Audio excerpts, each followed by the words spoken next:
আমি কাজী ফজলুল করিম কালকে যদি একটা বিয়ে করতে চাই, তাহলে আমার বউ বলবে তোমার চেয়ে খারাপ কেউ নাই। আর 4টে বিয়ে যদি করি, তাইলে তো মহিলারা আমাকে দেখতেই পারবে না।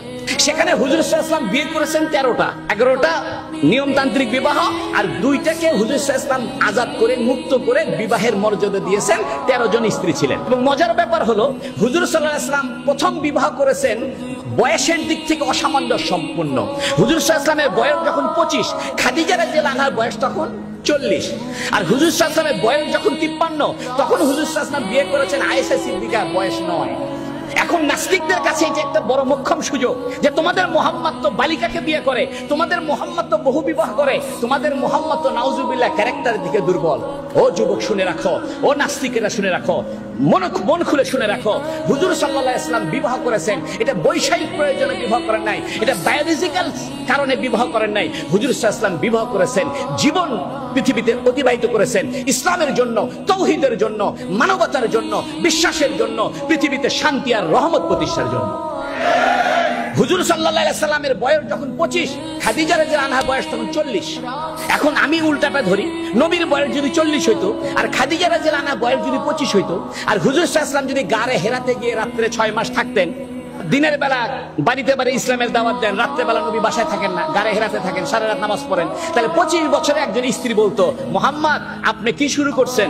আপনি তো আমার হক আদায় করেন না, আমার বয়স 25, আপনি তো সারা রাত খালি নামাজ পড়েন আর সারা রাত ধরে আপনি গারে হেরায় থাকেন, এইরকম আপনি তো আমার হক আদায় করলেন না।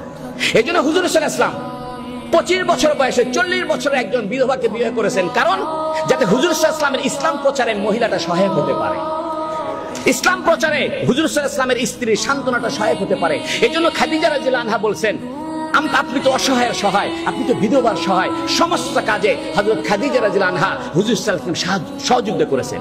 আমাদের স্ত্রীদের, আমাদের মা বোনদের এমন হওয়া উচিত। 2 নম্বর কথা, আয়েশা সিদ্দিকাকে কেন বিয়ে করেন অল্প বয়সে, এটা মহিলাদের বোঝা দরকার। দেখেন, হুজুর সাল্লাল্লাহু আলাইহি ওয়াসাল্লামের সমস্ত স্ত্রী ছিল বয়স্ক বিধবা, কিন্তু হুজুর সাল্লাল্লাহু আলাইহি ওয়াসাল্লামের পারিবারিক জীবনে তো অনেক ব্যাপার আছে। নামাজের পরে রাত্রে ঘুমায় থাকেন, তখন হযরত জিবরাইল ওহী নিয়ে আসে। হুজুর সাল্লাল্লাহু আলাইহি ওয়াসাল্লাম রাত্রে তাহাজ্জুদ পড়েন, কেমনে তাহাজ্জুদ পড়েন, কিভাবে বাথরুমে যান, কিভাবে ঘুমান, এগুলো তো কোনো পুরুষ সাহাবীর পক্ষে জানা সম্ভব না। সম্ভব?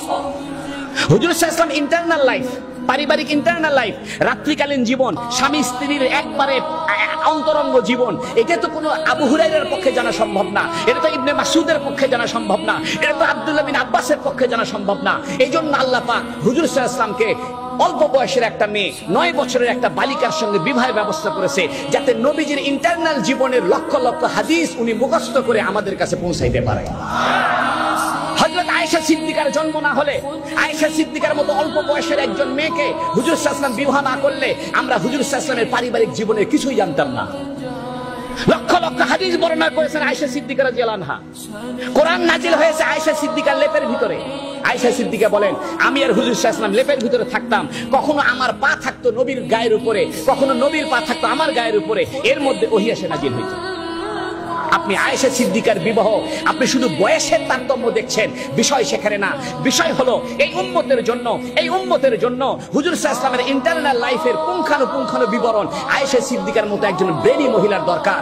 আয়েশা সিদ্দিকা ছিলেন মোস্ট ব্রেনি মহিলা, মোস্ট ব্রেনি মহিলা। হুজুর সাল্লাল্লাহু আলাইহি ওয়াসাল্লামকে আল্লাহ পাক কুদরতি ভাবে হুজুর সাল্লাল্লাহু আলাইহি ওয়াসাল্লাম আল্লাহ ইশারা করিয়া আয়েশা সিদ্দিকার সঙ্গে বিবাহের ব্যবস্থা করেছেন, যাতে হুজুর সাল্লাল্লাহু আলাইহি ওয়াসাল্লামের ইন্টারনাল জীবনের পুঙ্খানুপুঙ্খ বিষয় আমাদের পর্যন্ত পৌঁছে যায়। হুজুর সাল্লাল্লাহু আলাইহি ওয়াসাল্লাম আয়েশা সিদ্দিকাকে বিয়ে করেছেন, এটা খারাপ কিছু করেননি, বরং এটা দরকার ছিল। আয়েশা সিদ্দিকা রাদিয়াল্লাহু আনহার সঙ্গে যদি হুজুর সাল্লাল্লাহু আলাইহি ওয়াসাল্লাম বিবাহ না হতো, তাহলে আমরা হুজুর সাল্লাল্লাহু আলাইহি ওয়াসাল্লামের প্রাইভেট জীবন জানতে পারতাম না।